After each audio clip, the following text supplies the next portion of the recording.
suck. You're doing horrible. Tell him that. He needs to know. All right, guys, so we're sitting here. We got Coach Jay in the back. We've got Aubrey getting ready for Karate Combat. Big shout out. It happens to be a special day for him, not just because he's going to in Singapore, but it's his birthday. So topic of discussion, post-fight and during fight cornering. Questions you have? I think we were just discussing always giving 2 points of reference. Awesome. So some of the stuff that we had kind of already covered is I normally break cornering into like 2 facets, right? You've got pre-fight and then you've got the during fight cornering. What do I mean by that? You know, before the fight, you got fighter maintenance. You got to keep them in a good headspace. You got to warm them up. You got to make sure you know what the fight card looks like. First round of the fight, we always say is the fighter's responsibility because, you know, they're in the lights, they're the man in the arena, and they've got to survive that round and try to implement the game plan while the corner is extracting the data. So when he's referencing the 2 points or 2 instructions, a couple of things I like to do at the end of the first round. One, I like to ask a nonsense question. What's your favorite flavor ice cream? What's your girlfriend's name? Something like that. It's like, what? But it helps zone that fighter in and bring them back. You know, the adrenaline's high and they're pumping. Simple instructions. I can't come and say, you know, I need a 1-2 slip to the 3 and the 4-5 and just get overcomplicated. I want to keep it simple. The guy's dropping his hand every time he throws the jab. When you see the jab, I want to overhand right. And if you would, let's start throwing that leg kick a little bit more. Keep it smooth and simple. That may be the whole corner instruction. Talk to them about the fight. Let them know where they're at. Never lie to your dude. It irks my nerves from the UFC all the way down to see people like, you're doing great. No, you suck. You're doing horrible. Tell him that. He needs to know right now. It's too late to tell him after the fight. If you're up, let him know, but don't let him rest. You know what I'm saying? If you're down, let him know. Like, we got to go out here and make something happen right now. Anything else you could think of? During rounds, what's the best? I mean, obviously, just shouting is involved in this, but what's the best way to try to communicate to your fighter while the shouting is involved? Definitely. Use their name. People know their names, right? Your parents yell at you. They start by yelling your first name, sometimes your whole name, to help him know, like to help him hear you, right? Try to use common terms that you have been using during training. He's used to your voice. He's used to those commands in sparring rounds. He's used to those commands on the mitts.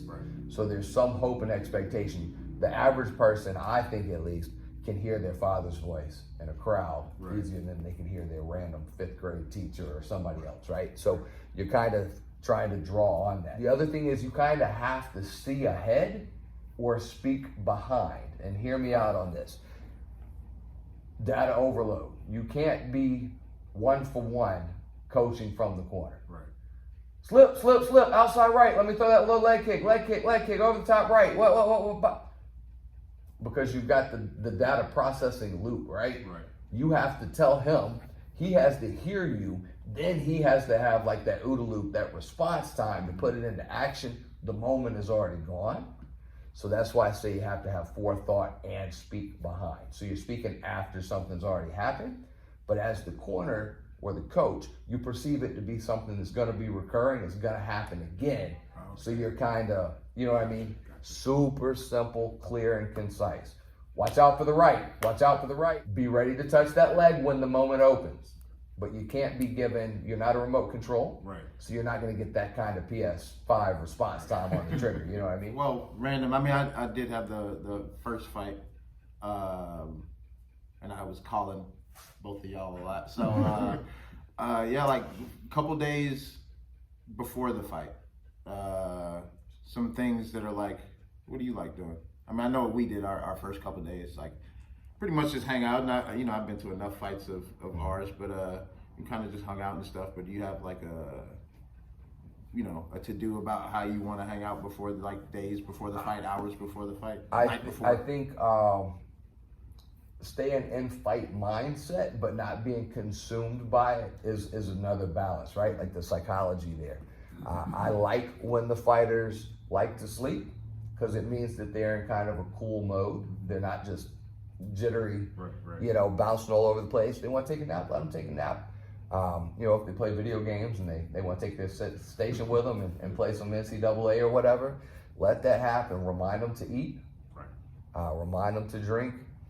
The thing that's easy to get away from psychologically is like the kind of frat house mentality. You know, you got a bunch of guys, it's all fighters. It should be enjoyable, but don't overindulge on the fun. You shouldn't be eating pizza just because you made weight. It's still going to be in your system when you fight. You shouldn't be drinking soda. You should still be drinking water, staying properly hydrated. And, you know, in some environments, you're going to go on a Friday night to weigh in, and then you're going to fight Saturday morning, and the whole shindig is like a 24-hour kind of thing. And larger scale things like karate combat and IFC, you know, you've got a lot more media, you've got a lot more things that span a course of time.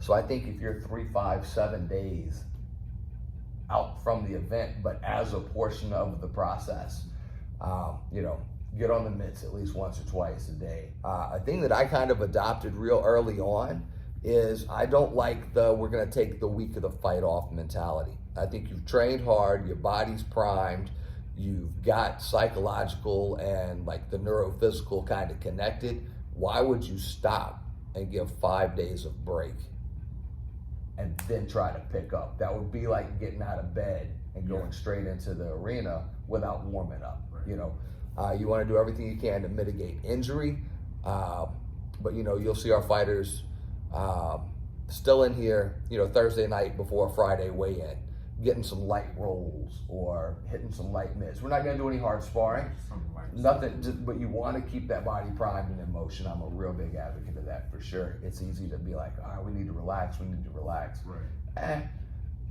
I think it was the night before the fight or something like, it was probably like 10, 11 o'clock at night, and I was like, man, I gotta go shadow box. I gotta do something. Yeah, I couldn't just sit there anymore. It was already in me to like, I should be moving. I just felt like I should be moving. Because that's what we've been doing. Yeah. That makes sense. Okay. Things in motion, stay in motion. Don't break that rhythm, you know what I'm saying? And two, you know, you exercise regularly.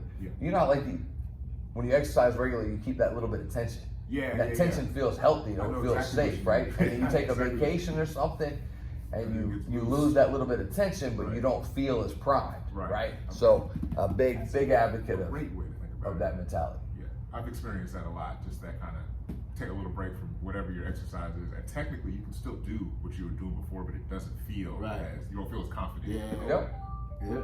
All right, NXT Combat Sports, meet the coach.